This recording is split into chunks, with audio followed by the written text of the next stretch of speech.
My daughter, Gamer Girl, wants to set up her first fish tank, and if you're not familiar with aquariums, the process can be a little overwhelming at first, so I'm gonna show you what we did and then you guys can follow along. First of all, what is the right age to get your kid their first fish tank? Now, for context, I waited until my daughter was in elementary school, where she was old enough to brush her own teeth, dress herself, she packs her own school snacks. So, as the adult in the situation, I'm obviously ultimately responsible for these fish, but the tasks I expect her to help me with include she's got to feed the fish every day and be old enough not to overdose the tank with food. I want her to observe the fish every day to see if there's any illnesses or weird behavior. And then finally, she is going to help me with the water changes, which we'll talk about in a future video.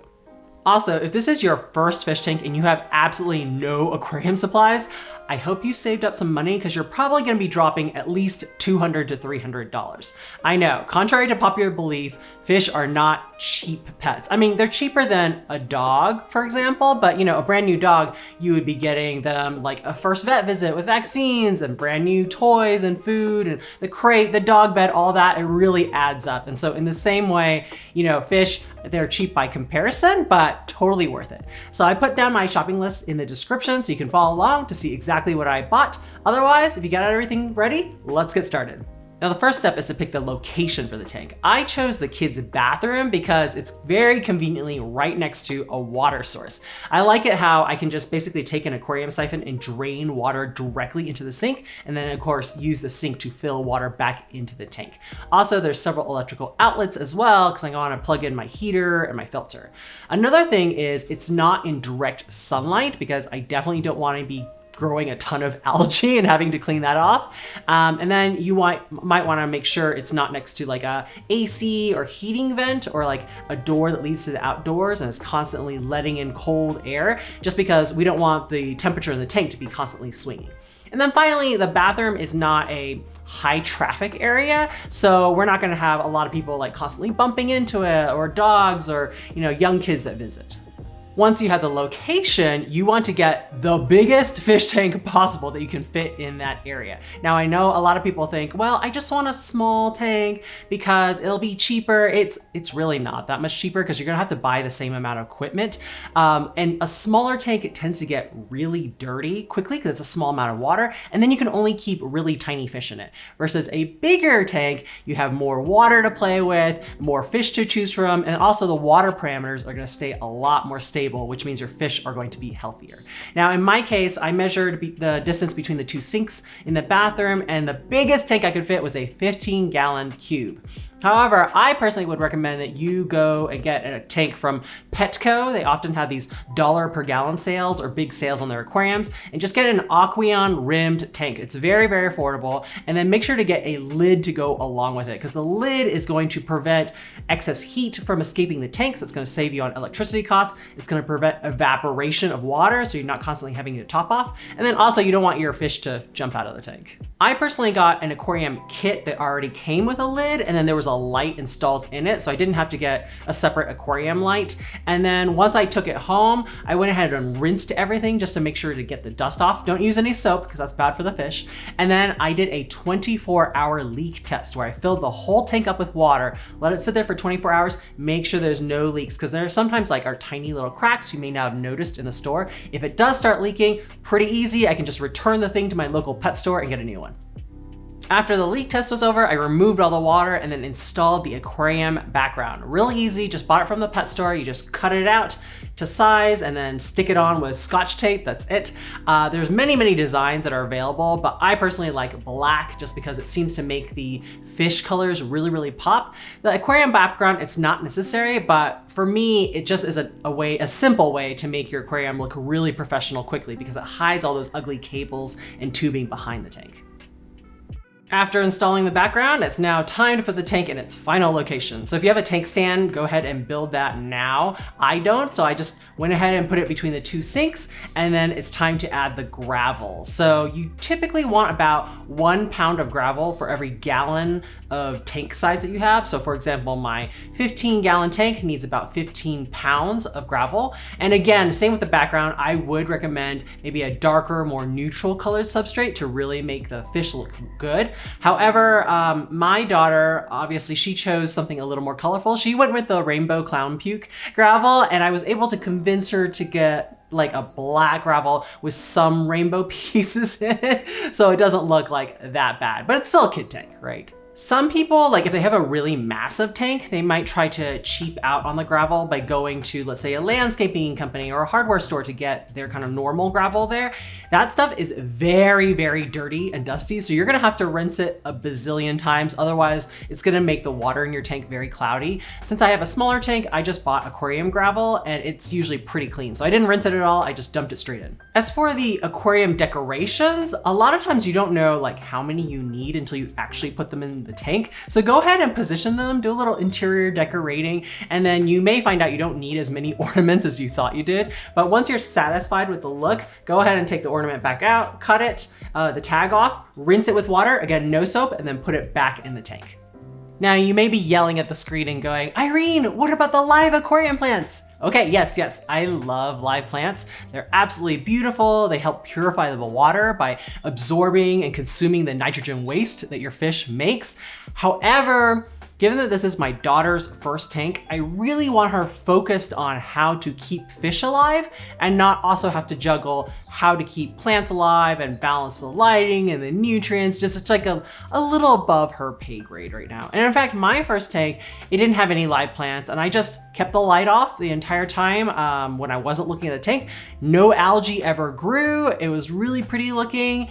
And I just focused on keeping plants alive. Yes, I had to do lots of large water changes, but at that phase, that's what was right for me. So the compromise is the easiest low light plant I could think of is Pothos. It's actually a house plant that you can get from, a Home Depot hardware store or a plant nursery. And you can either take the plant and like wash off all the dirt from the roots and then put the roots in the water and the leaves are outside of the water, or you can just trim off a little stem and then stick the stem in the water and the stem will grow roots itself. So that way you get, still the beauty of the plants and that water purification benefit without having to worry about how to grow underwater plants. However, the second easiest plant I could think of that actually does grow in the water would be Anubias. It doesn't need a lot of special nutrients or it's a low light plant as well.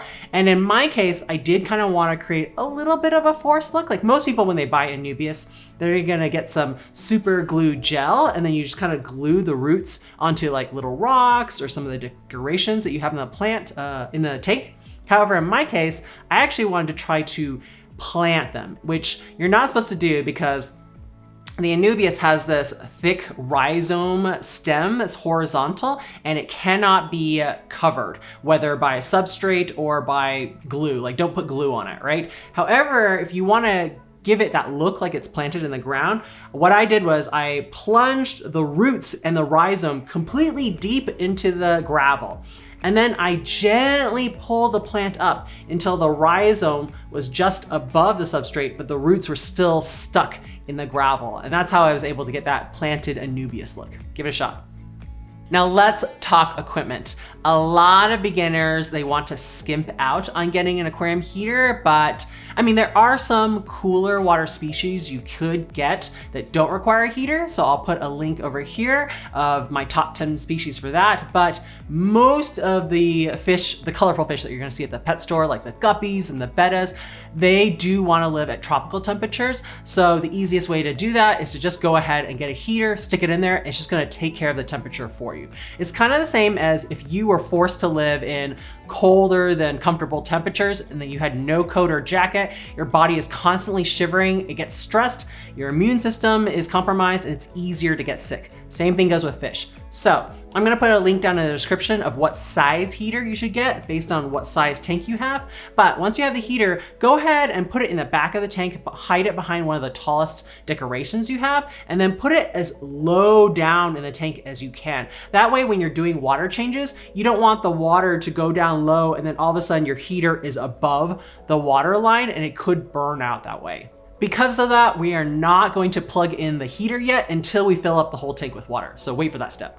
Same thing applies with filtration. You do not want to skip out on getting a filter because it's gonna make your life 100% easier. Like as a beginner, I would say a filter is a must-have because it has all sorts of benefits. It's gonna keep the water in the tank constantly moving so that you don't get like gross and stagnant biofilm on the surface like you might see in kind of some stagnant ponds or swamps out there. It's gonna also increase surface agitation and oxygenation in the water so your fish aren't gasping for air. And then finally, as per the name, the filter helps filter out particles that are kind of floating in the water so it doesn't look cloudy and murky and gross. My personal favorite kind of filter is a sponge filter just because I kind of had a bad experience with an hang-on back filter where I accidentally flooded our hardwood floors. I know what I did wrong now, but I find sponge filters to be a lot more reliable in general. So I have a whole tutorial over here on how to install it, but basically I just connected the sponge, I put the sponge filter into the tank, connected airline tubing to go outside of the tank and connect to the air pump. And the air pump is the thing that you plug into the wall. So the air pump actually has the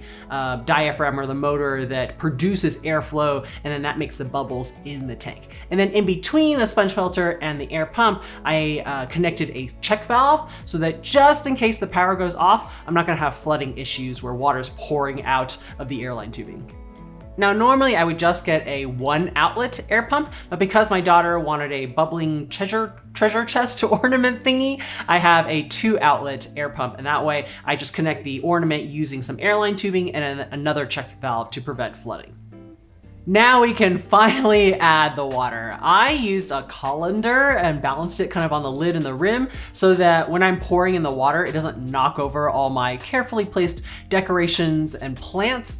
And then make sure to use like a dechlorinator or water conditioner of some sort so that it'll get rid of the chlorine in your tap water if it has it. Now, in the past, you used to be able to like age your water by letting it sit for 24 hours and then all the chlorine would evaporate. But now a lot of municipalities are using chloramine instead of chlorine, which is a lot more stable. It won't evaporate. So that's why I make sure to always add some dechlorinator into my water.